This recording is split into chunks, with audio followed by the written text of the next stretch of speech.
The Grappling Hour is brought to you by Ludagear, athletic support items created by grapplers for grapplers.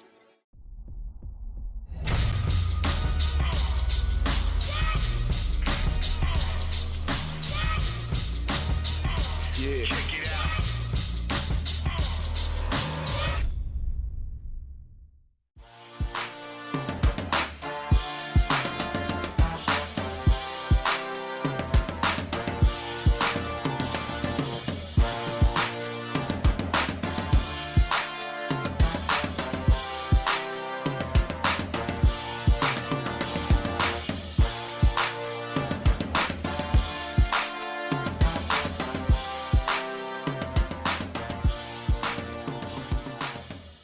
What's up, ladies and gentlemen? I am here with Michael John. Mike, how are you doing, sir? Pretty good, man. Thank you so much for having me. Not a problem. So, Mike just won the Midwest Finishers 170 competition, correct? Yes, sir. The qualifier for the next competition. Oh, excellent. So you won a qualifier.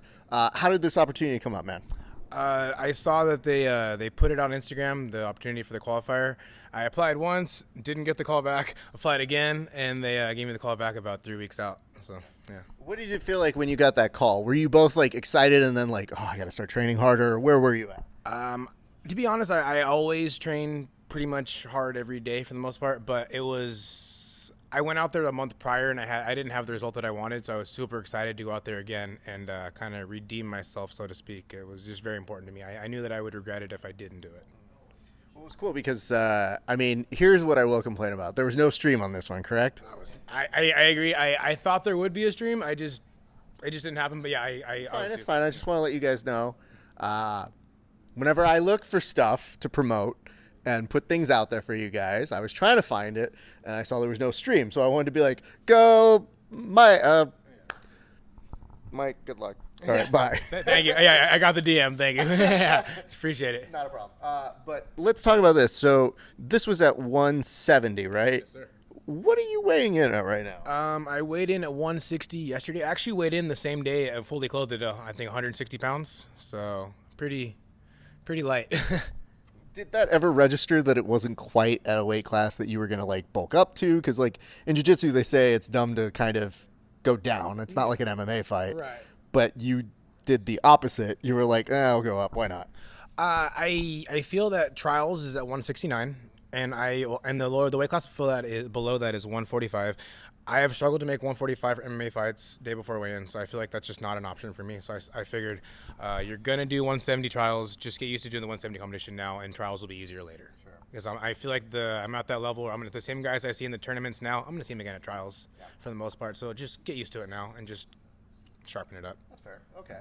So as that is happening, you show up there. Did anybody give you a look like, hey, kid, you don't belong here. You're not a real 170, or you get out of here? Not really, honestly. It looked like just a bunch of true welterweights, and I was just happy to be there too. No one gave me a look. No one like that. No, not at all. So there wasn't like a 170 secret handshake they were all doing, and you're like, I don't know it. No, nothing like that. Like I went out there, I felt good. Like I said, everyone's gonna be around that way anyway for trials anyway. So. Well, okay, let's talk about this. It's out in Illinois, right? Yeah, okay. Lombard, Illinois. Lombard. Okay, I actually went to school out in Illinois, so I want to complain real quick, if you don't mind. All right, here's a real problem that I had. When I was going to school at Normal, Illinois, yes, it's a place, Bloomington, Normal, Illinois. I went to Illinois State University. There was not really a place to train out there when I was going to school. And I wanted to train jiu-jitsu when I was going to college. Didn't exist. But then the minute I moved away, they made a whole bunch of gyms. So now to go there and see like, oh yeah, Illinois, yeah, we've got 10 planets out there. Oh, no problem. There's a gym that we just opened out this way. I'm like, you have it all, you asshole. So that's my rant. I just want to pass it on to the good people of Illinois watching this. I'm very bitter, and maybe I'll never go visit you guys now. So take that. But to be fair, you are in Orange County now. This is the mecca of the combat sports, right? Like this is a pretty Shut good up. area. Don't ruin my story. The whole point of this is feel bad for me, not, oh, well, Raph, actually, you live in a very privileged place. Okay, I feel bad. I feel like you're right. You're in a terrible place, right? You have it worse off than anybody I know. Thank you. There's a lot of freeways I have to take to get to here. I think we're overlooking. Anyway, the good people of Midwest Finishers, I know, are fantastic to the people who compete at their tournaments. So I get excited. They could not be nicer every time we mention them on the show or we've interviewed their athletes. So tell us a little bit about the day of competition. What does it feel like? Because it is a little surreal. Like, it's a Midwest version of the Finishers. Does it look any different than the regular Finishers tournament to you, or what's the different vibe you get? Kind of the same vibe. I feel like those tournaments are just good at creating just good atmospheres, good competitive atmospheres. When you go there, it's not like an MMA fight, where everyone's kind of like little mean mugging each other and stuff like that, where everyone's a little more guarded. I feel like everyone is really, really nice there for the most part. Everyone's super cool. You know your opponents because the brackets come out, and as soon as you're there, your opponent comes, "Hey, what's up? How you doing? You're so and so. You're Michael John. You're Vicente. You're Kyle." And it's like it's kind of cool to just be cool with them. It takes away some of the meanness, so to speak. Well, I've seen photos of you when you fought in MMA, and I saw some of the guys mean mugging you. Yeah. And I know you as a very smiley, goofy, nonsense dude. Smiling Mike. But I see those photos, and that's not smiling Mike. No, there's a time for the competition phase, so to speak. But I like to be happy. I like to feel good about what I do, kind of thing. I like to enjoy the moment, so to speak. And when I'm like this kind of thing, it kind of ruins it, It kind of puts me. You also share those photos, so when you share them, it's always like I wonder. I'm like, does he miss that? Does he miss being that guy on like day of? That's like, no, let's square up. Yeah, we're this Hold far on. away. Yeah, I'm gonna suck my stomach and let's go. Let's get nose to nose. Come on. Is that really what's going on in your head, where you're just like, yeah, bring it. Hold on. Get my good side. I got 10 more seconds. Because I always wonder what happens with those pose offs, just because as a comic I can't help but look at it as silly. It's two grown men in their underwear who just dehydrated themselves to a point, and now they look nice and tough. It is kind of silly, I do agree, but I think I read like a study somewhere that the people that smile during those face-offs typically don't do too well, and I thought that was pretty funny. But I guess it's a serious moment. It's competition. You got to bring your game face. It's weird. I don't know that study's been revised because I want to see that. I'm all about the statistics. 'Cause I remember when that study came out and I was like, oh, no. Yeah. But I feel like since then, especially in like high marquee profile fights, we've seen some of those people as like, I'm cocky.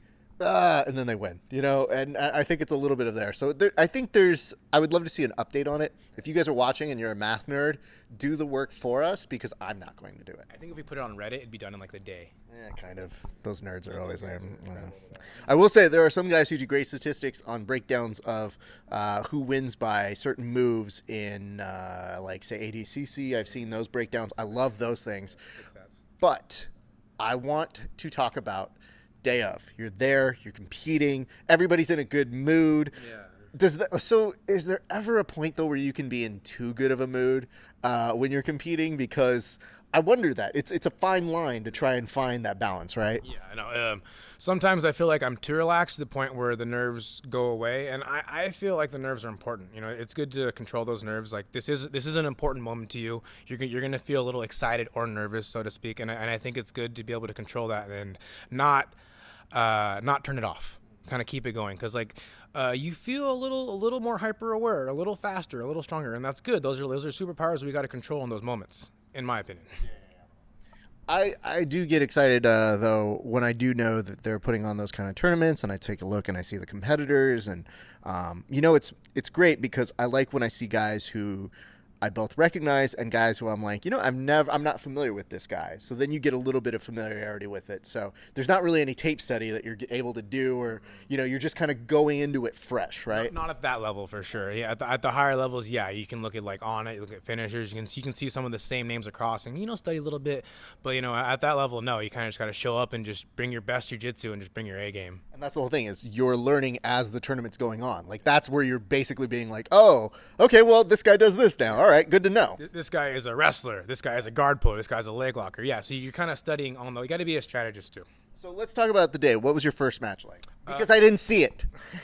I just want to make it very clear. If I knew what it looked like, I would be an interviewer who could say like, "Oh, right, you finished by this." Instead, now I'm just like, I don't know what the fuck did you do? I'll describe it to you.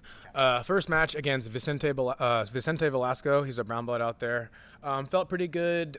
We were on the feet a lot. It was really good. No guard pulling, kind of wrestling, going for collar ties, wrist control. I eventually hit a single leg and found my way to the back. I tried a couple guillotines, like a flying guillotine, but he just shrugged that off. Like, get off me, fool. So a single leg, ran the pipe, jumped over. He went for a guillotine, and I defended by going cross-body. From there, I grabbed my own headlock to kind of take care of his headlock, and then I tried to take the back by getting both hooks in, but he shrimped away, so I had to go to like a seated chair position, kind of swing him over into like a rear naked choke. So it's kind of, I know, not really the best breakdown of it, but More than I've seen, or no. So single leg, he attacked the guillotine. I jumped over crossbody to save my neck, grabbed his neck, ended up in kind of a half guard stance, and then just used that half guard to swing away to the back and got a nice rear naked choke finish. I also realize you could be making this all up, and I wouldn't know. It is true. If you check my Instagram, MikeJohn45, I do have a clip from it, so it's there. MikeJohn45, MykeJawn 45. Somebody's gonna go on there and be like, "Which one are you?" No, I spelled it a little uniquely. There's a little more Mike Johns in the world than you think. I tried to make it MYKE, but it just doesn't work. Your parents gave you two first names. This is a very common question, but yeah. Well, you have a very common name. That's what you get. Common names get common questions. Yeah. Two first names. I've been dealing with them my whole life. Every teacher, first day of school year, every substitute teacher. Is your first name Mike or John? It's Mike. Are you sure? It's like, I'm pretty sure I know my name. I think I got this. That's so weird. Are you sure? I like that they're giving shit to like a kid like and being like, "Oh, hey, hey, dipshit, way to name name? yourself." Yeah, I'm just like, well, whatever. I've since learned how to own it and be like, yeah, I'm Mike John. That's my name. But it does fit you. I feel like when I see you, I'm like, yeah, you're a Mike. Yeah, for sure. Well, everyone calls me Mike John. Everyone just calls me my full name, Mike John. If you know me, It's essentially one name. It's yeah, just turned into one like giant a Mary name. Kate kind of thing. I mean, I hate that analogy, but that's kind of where we go. You did it, not me. All right, so let's talk about your second match. What happens in your second match? Second, that was a rough one. That was a 10-minute match against a guy named Tyrell Anderson, who I feel like he weighed a little more than 170. He was a big guy. Couldn't get the sub in regulation. Had him in all my best stuff: triangles, guillotines, arm and guillotines, no arm guillotines, but he just said no. He said no. So eventually we go to overtime, and I take his back. First overtime, I hold him for like a minute, and then he goes and I get out. And the second overtime, I am able to apply a face crank, which gets me the tap. And then he goes armbar after my arms are burnt out. And he goes armbar. I'm like, okay, let's do this. But in my mind, I'm just like, oh my God, this is going to hurt. So immediately he goes for it, and I immediately just hitchhike as hard as I can. I'm not going to stay there. I'm not going to give this beast a chance to wrap my arm up, power up, and kind of use his whole body to rip my arm from my socket. So I hitchhike out, and I slowly, and my shoulder's free, and I almost free, but then he kind of starts to find the arm again. So I roll back and get my shoulder free, and just got out. I would say I think I made really good choices during that match because he was a very tough opponent for sure. That sounds hectic to me. That's a little too hectic for my taste. I agree, but in the moment, it was just like this is what I feel like I need to do. It's like, I mean, I don't want to get too personal, but it's like I feel like I was born for this kind of stuff. Like I really feel like that's where I belong, in the fire. Just 10-minute match going to overtime. I got to find a way to win. I'm gonna do it. That's cool, dude. But I will say that is a very important commonality that I find with a lot of high-profile like MMA athletes, jiu-jitsu athletes, is you just kind of know. Like you get a sense about you where that feels like home, that feels like what's normal to you. Like whereas other people might be like, nope, that's too much. That's a very high stress situation that I don't need in my life. Yeah, they may like shy away from it, and I've had moments where sometimes I don't shine the brightest kind of thing, but like I know that when I'm in the fire, I need to find a way to win, and that's when I feel the most alive. Even if I fail, it's like, well, I went out there and I did it. Good attitude. All right, let's talk about your third match. Third match, Levi Hall. It was really cool because we were kind of just talking back and forth in between matches. I was like, wait, I think I'm going against you next. He's like, yeah, I think we're going next. I'm like, oh, dude, sorry, I didn't mean to be awkward kind of thing. He's like, no, it's cool. So super cool. So you were hitting on him before Basically, I was in the corner kind of buttering up kind of thing like that. Oh, hey. Oh shit, we're going. My bad. Oh my God. Cool. Can I get your number before we start? Your IG handle maybe your Twitter. I don't know. You're trying to do some like studying and being like, cool. What's your name again? What's your full name? What's your last 4-digit social security number? Just for laughs. Oh, mine's just Mike John. You can find me anywhere. Yeah, MYK. totally. You wouldn't even. You'd be like, no, it's just Mike John. Not MY. No. Definitely not. Ooh, that's a good heel hook. I'm gonna be aware of that. Oh yeah. Hey, no, you still can't find me. I think we gotta go. I think we gotta compete now. So there's no time to do any studying. Let's just go roll. You know, lots of respect. You know, no ego. But once again, that was like a pretty decent wrestling match too. I actually hit a armbar from side control that I've been drilling all week. Shout out to my teacher Julian, because it's Wookie Wednesdays. We had armbars just all day, and I hit that same sequence that we worked on that week. So it was very rewarding to me. It's always rewarding when you drill stuff and you hit it in live competition, because it felt very effortless. And it just, no disrespect, but it felt good. I feel like I was using like actual jiu-jitsu, not just muscling stuff, so to speak. Okay. I'm not sure if that's something that ever gets associated with you. That's really weird. I know what you mean. I know. It's just I feel like sometimes you muscle stuff and you grab stuff and you put it here and you rip the stuff off. But that match felt like I was flowing, felt good. I wasn't like pushing too much, and I was kind of it did felt good. I was gonna say there was one photo of you that I saw.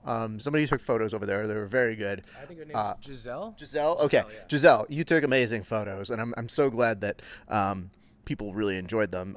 They unfortunately did not meme you. I gave them the opportunity to meme you, and like no one took it like up on it because you're just too, like they feel bad for you.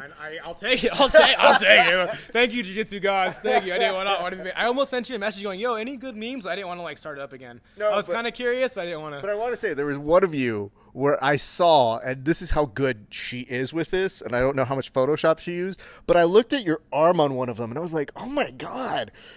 Like your arm looked really good, and it was like at that championship moment when they're like handing you. Do you get like a Flava Flav chain? Yeah. What'd you get? This chain is the size of a tricycle. Yeah, for Flavor Flav is it was ridiculous. Because when I saw it, airport security was ridiculous. We'll get to that in a second, but I definitely like your pose like this, and it was just like. It's like looking at it, and I go, yeah, that's the photo you want. I take photos all the time. I don't ever make anybody look that good. Shout out to Giselle for just making me look way more beastly than I really am. I think she might have like did some photoshopping on this. That's what I'm saying. Like I'm pretty sure, yeah. Like I'm looking at it right now, and it's nothing very special to it. You know what I mean? Like I mean, you know what it is? In post, we'll probably try and add something. Yeah, maybe like a vein right here. Like a nice deep vein or something. Kind of like when Whitney Houston performed at Michael Jackson's 30th anniversary. She was so skinny they had to digitally make her bigger. Are you serious? Yeah, 100%. They actually spent like millions of dollars to digitally make her not skeleton-y. That is incredible, seeing as Instagram nowadays is the exact opposite. We're kind of like, if you look at some Instagram models, it's like it's not proportionate at all. Right. You can see it's all sucked in. It's like, what are we doing? Instagram versus reality. Sorry. Yeah, you're fine. It's fine. You can hit my microphone that I paid a lot of money for. Okay. It's perfectly fine. Thank you. That's very nice of you. All right, let's talk about that. Well, people already know now that I'm interviewing you that you won the thing. But let's talk about this final match, because you said it was a grind of a day. So, you've already been through 3 tough matches to begin with. What happens in the final match? The final match. So this guy, I don't, like you said, I've been watching the whole tournament. I forgot his name. His name is Justin something. I saw this guy let his knee pop just multiple times. He's like, "Oh, it's air pockets, it's air pockets." But I heard it. Like, I want to say that the whole room was like an audible gasp at one point in his very first match. Knee popped, and we're like, "Oh!" Ref even wanted to stop it because it looked so bad. But he's like, no, it's air pockets.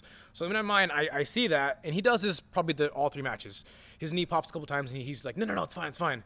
So I'm thinking, I gotta squeeze this guy's neck. Like, he's not gonna tap to any ligament breaks, any knee pops. I gotta get on his neck, and I gotta squeeze it. So I think it's it was like an 8 or 9 minute match, and the majority of it was wrestling. It's me trying to hit that duck under, trying to get to his back, just trying to be smart about it. And eventually, I hit a duck under, and I take his back. And I sink the choke in, but he's just not tapping. So I got to switch. And it's kind of an annoying back and forth little battle, bar triangle, bar triangle, bar triangle. Eventually, I sink in the short choke. I think we called the Dan Severn in the 10P system. And I just kind of, and I got the tap, thankfully. But I knew that this guy was a tough son of a B. And I I had to squeeze his neck. That's the only way to get to it. All right. So when they do hand you this trophy, where did they come up with the idea to give you like a chain trophy like you're a professional wrestler? I think they just wanted to be a little different. I think They are mission accomplished, but when it happened, I just thought like, you're not a hype man in a rap music group. I agree. It wasn't something I would have chosen, but like looking back, like, that's pretty awesome, man. That chain's pretty gangster. Again, love it, understand it. I just expected you to be like posing like this, like what? Yeah, I don't have that much swag. Sorry, I think I'm just gonna, no. That's fine. All right, so you definitely don't have that much swag. But when that did happen, like, what did it feel like? What was immediately going through your head once you were like, okay, I did it. I came out here. I won. That's dope. And you now get to go do it again. Yeah. Honestly, I did not think I was going to win that thing. I mean, I was confident, but I was also prepared to like not do so well kind of thing. Cause I don't know, to be honest. Well, is it possible that some people do this and it's actually more common than you would think, where if you've gone to compete there before and you didn't get the result you wanted, it's not like you're going in there and being like, well, I'm going to lose. But you know that's part of a mental hurdle that you have to get through and over. I think it's kind of like, pardon me, it's like a safety net in a way kind of thing like that, where it's like I don't want to put too much emphasis in the whole winning part of it because, you put too much emphasis in winning and it doesn't go your way and you get really sad or you get really disappointed in a way. But I just knew I wanted to go out there and just showcase my jiu-jitsu. Just roll how I roll in here. I just thought of it as a glorified open mat. And I knew that if I kept my defense on and my escapes good, I should have a pretty good day for the most part. I just had to overall just protect myself. Yeah. That's how I saw it. Just go in there, protect yourself, make sure you can go to work the next day if you have to. But if any opportunities arise, you take it. If anybody gives you a neck, you take it. What did you do to celebrate? Did you do anything? Because, like, did you know anybody out there? Like, what was happening? Not really. I mean, I know Omar, one of the promoters for it, who runs Tim Planet Lombard. We watched Infinity Wars at his house after. Yeah. What? We watched Infinity Wars at his house after. Thank you. Shout out to that. It was like Infinity War. I thought for a second it was like Endgame. No. Where'd you guys get that from? No, okay. Infinity Wars on Netflix. Watched that for a bit, and then I actually had a flight at like 4 a.m. the next morning just to head back to Cali. So I just returned my rental and just crashed in the airport. And okay, I had some Starbursts. I had some Snickers. I may have had some McDonald's food, but that's another time. Yeah. What a hardcore partier we have here, everybody. And I'm going back in, I believe, 3 weeks for the next June 22nd, the 170 Midwest finisher. So I can't get too crazy.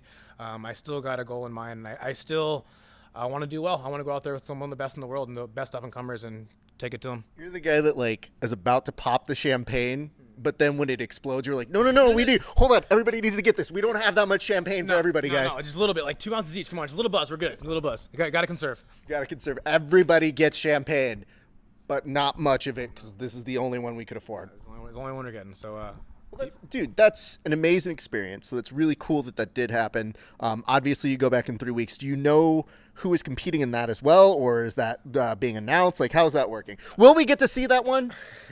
It should be. I'm pretty sure they should be streaming that one live. Hold on. Let me look at the camera so that I make them feel bad for a second. Good. Now, again, I've put together these tournaments and I've had things happen where you don't stream. So like, I'm not really mad at you. I love you guys. But at the same point, I want to see what happens. That's all. And I don't want to see it on some shitty like phone where someone's just like, I'm going to live stream it. And then it's like half the ground. Right. It's like, no, I want to see these matches because we want to be able to put the good word for it. But go on. There was actually really good camera equipment used for these matches. If you go to Midwest Finishers, the YouTube page, all the matches are there from the previous. From the previous one and the current one. If you go on my my Instagram, MYKEJAWN45, in the bio there is a link to the matches. So wait, now yours are up? They just weren't live streamed. They weren't live streamed, but they recorded them. Why didn't you say that? I just did. Well, why did you say that before? We just got to it. You had the opportunity. I was yelling at them as if we didn't see the matches. Oh, well, now we know. And you didn't tell me that because I would have come here prepared. Sometimes you scare me. You're so intense. I got to sneak it in subtly. But yeah, there it is. Thank you. Okay, good. If I would have known that, I would have done the preparation and come here prepared. But instead, I made it seem like it was their fault. It was really my fault, but it's really your fault. To be fair, I did make an Instagram post. That's not an important Dude, thing. you stalk me on Instagram. I don't stalk you on Instagram. You're the goon that likes every post before I can even look at it. I don't even look at it. It's just like, Mike John liked this. And I go, who liked that? Actually, that one with Colby and Dana White, that was like one of your best memes, I thought. Oh, thank you very I was much. like, Appreciate it. Oh my God, I love that one. I'm very good at what I do. I for sure, I saw that like a week, and then I went back a week later and laughed pretty hard at that one. So I was like, that was a good one. That was a good one. You know what's very funny is like there's like a handful of us who like all make memes, and I will tell the guys, I'm like, I'm so callous to so many memes now, where I just go, funny, okay, that's good, but that's how I laugh, you know. And when I find one that really genuinely makes me laugh, I'm like, oh God, that's so good. I'll put it up, so I'm not afraid to share when I see somebody else like really crack me up on my page. Right. But the amount of times that I'm cracking up from other people's memes is like, no, it's very funny. Like, Raph, you didn't like it? No, I think it's very funny. It's hilarious. I've seen so many that this is my funny face. This is how you can tell it's funny. So no, thank you, I appreciate that. No, yeah, was it sit your ass down before I call your mom to take away your fake belt? Oh God, dude, I still love the fact. You know, Colby is just about to start fighting for the title. No, he's not even in that contention yet, right? I don't think so. No. His He's Instagram gonna go on was without. though. Oh yeah, I mean, but there are certain people who just lend themselves to being funny to be made fun of. Yeah. In the sense that I'm like, I don't care about that clown. Let's make fun of him. Like that's the whole point. When he said that he could take out Picogram's John Jones, and I was like, really? He did say that he used to smack him in wrestling all the time back in the day. And I don't know if I believe that honestly. John Jones is a piece of animal. I'd like to say I've run out of Mike's Cold Brew. This has been very helpful, but in the time that we've done the interview, which is about 20 some odd minutes, I literally crushed this. That's how good this is. If you guys do come to Orange, you want to come get this at the 10th Planet Orange. This is an exclusive over here. I'm not being paid to say this. I actually think it's delicious, and it's not like the person who makes it is over on the side looking at me and telling me, what's that? It's really good. Mike's Cold Brew. Shout out. Thank you. Literally just still staring at me until we finished the promo. He just pointed at me as if I was not going to be killed by the mafia now. Let's continue this. I want to know, so you're going back in 3 weeks. That's amazing. What's next? Like, I know after you do this, that's going to be an amazing opportunity. Do you have other tournaments you're looking to compete at? Do you have other things that you're looking maybe to do? Because the nice thing about these competitions is that they get you into another sphere of competing with those tier talents that are all around.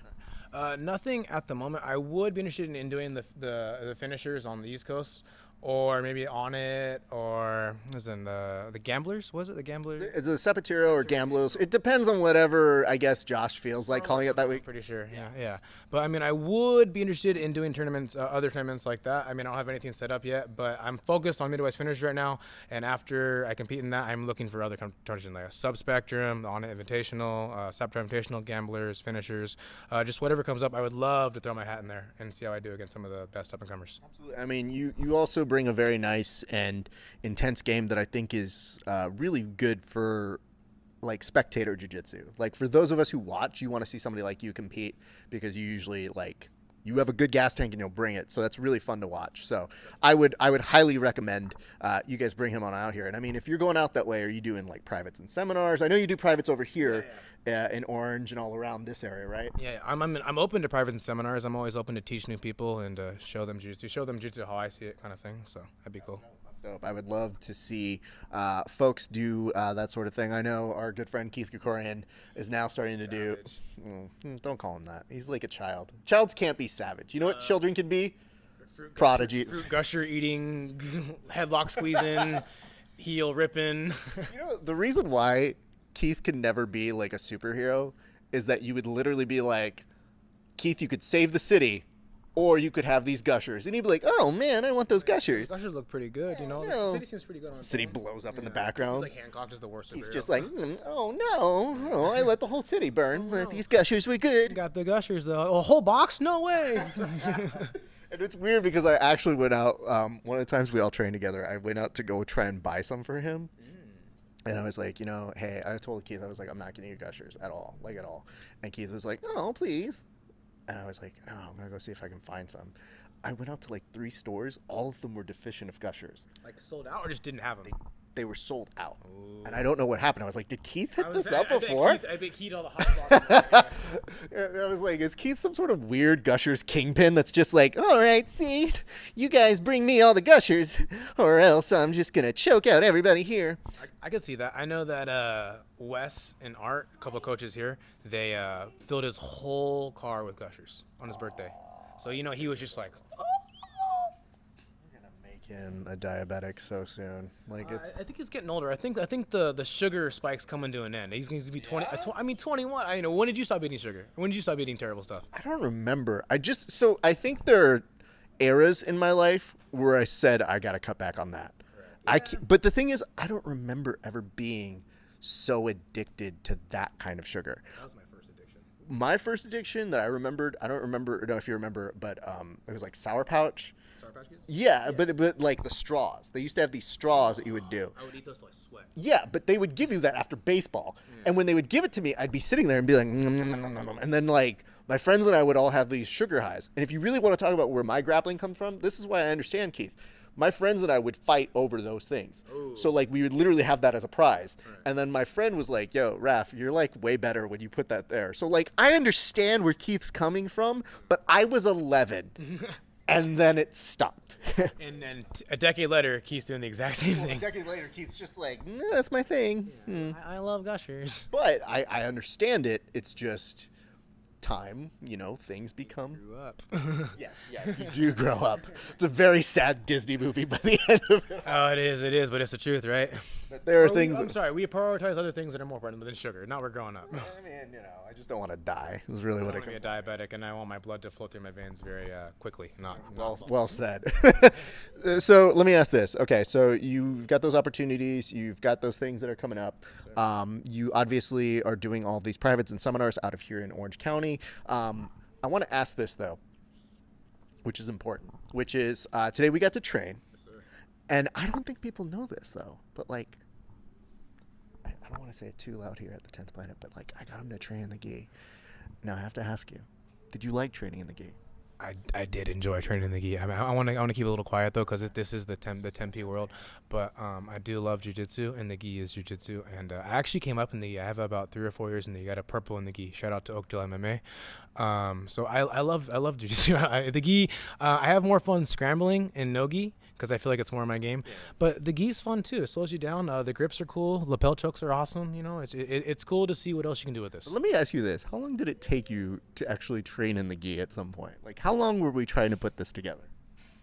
It's been a couple of months, man. It's been a couple of almost dates. But would you like to tell the people how it came together? Like, I didn't go out of my way to say like, "Hey, kid, you train in the gi with me or nothing." Yeah. What happened? I think we were just shooting some friendly messages to each other. I think it was just like, Raph, I really respect you. I really admire your gi game. Could you please show me the way? And you're just like, you know what? I'll grace you with my presence. I'll be cool. And I was just like, thank you so much, Raph. Thank you. And then we met here, and we did the gi stuff, and it was great. I want to maybe, I want to put some revisionist notes on this. Number one, here's what happened. Our good friend Milton, who is a special human being. He's an awesome guy. Shout out to Milton. He's okay. So he put up a post one day, and he was just like, in his very Milton way, man, I'm going to go and train, and I'm going to go ahead and call it Raph Esparza to a no-gi or a gi no time limit match. And I was like, okay.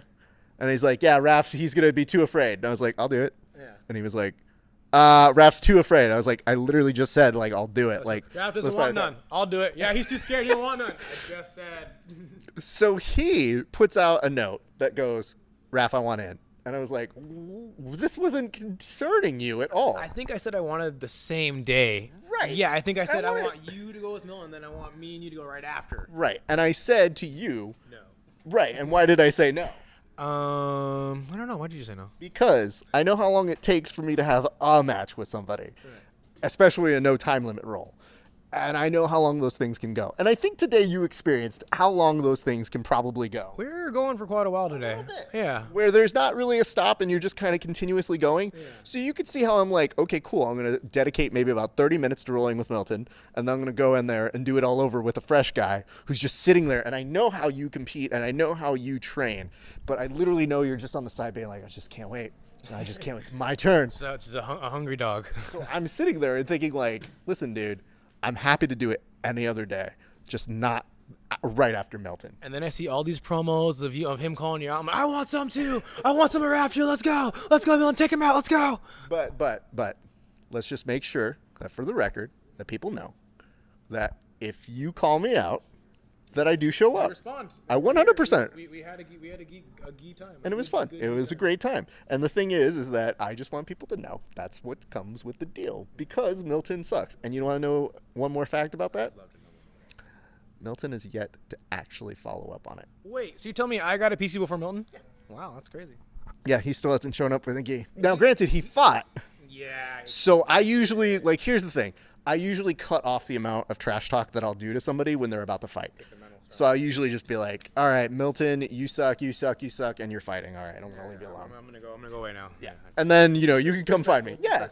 I remember telling him, I was like, listen, dude, I don't care what you have to do, but after your fight's done, take a week off, and then I will see you at some point. Yet to see him. It's been more than a week. In fact, he's actually, he got a tattoo. To you know what I mean? To be like, ooh, I can't. No, ouch, it hurts. So I'm just saying, not only did I show up, but you showed up. Milton hasn't. Milton, I expect more from you. The diamond.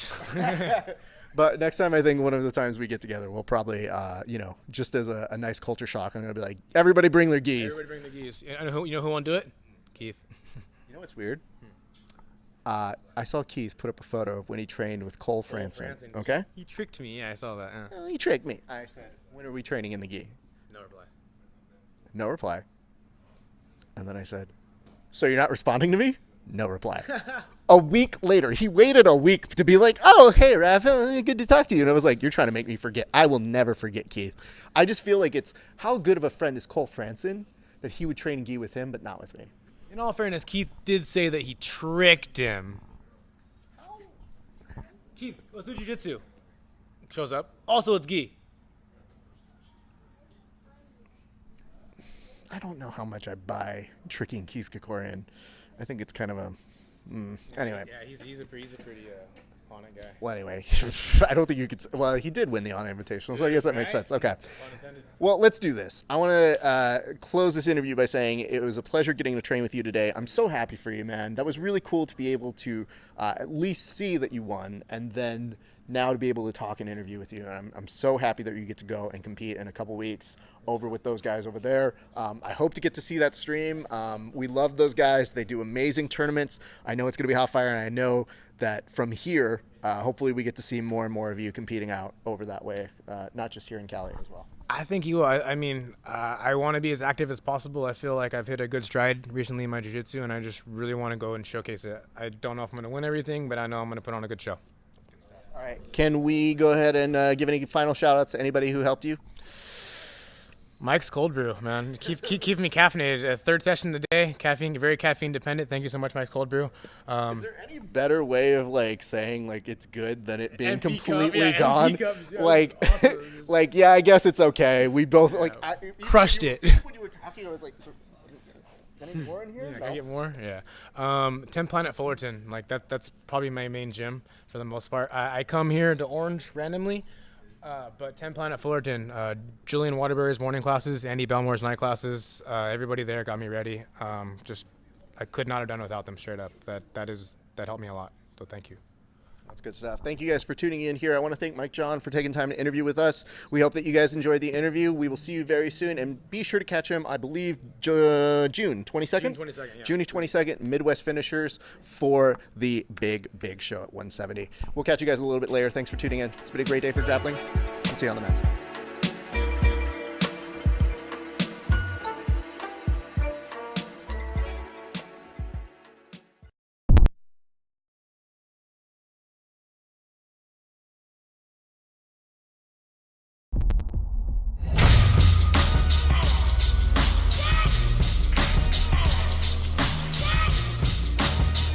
Yeah.